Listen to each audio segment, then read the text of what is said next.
The president and the vice president are in Tampa today touting the administration's $8 billion investment in a high-speed rail system. 13 passenger rail corridors across 31 states are going to get these grants. The largest amounts are going to Florida, California, and Illinois. President Obama said focusing on building the 21st century infrastructure is an integral part of economic recovery. The project will create jobs, he says, and lay the foundation for a vibrant economy. They both admitted the $8 billion won't cover all the costs needed to modernize the rail system, but it's intended to be seed money for each corridor. Vice President Biden explained how the individual projects were chosen and the impact they'll have in getting cars off the roads.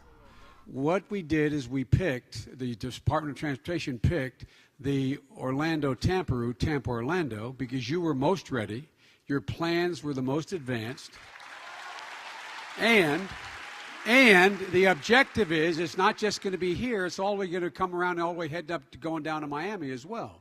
Well, that's why we picked California. California, Mr. President, there's over a $2 billion investment because they had plans. They're ready to go. And I might add, they're both Republican governors, so we didn't pick this based on politics. So I mean it sincerely.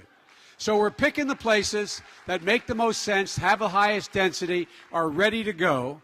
And there's been $55 billion worth of requests coming from the states. The good news about that, Mr. President, is we're also funding, with some of the money, planning efforts because some of the plans aren't completed enough. And lastly, Mr. President, we are making a big difference with a portion of this money, over $1 billion of the $8 billion, on taking railroads, for example, from Richmond to Washington, go 65 miles an hour.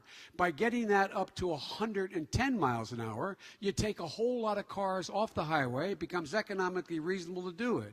So we're taking corridors that in fact exist where we can increase the mileage enough that it can make a difference on congestion.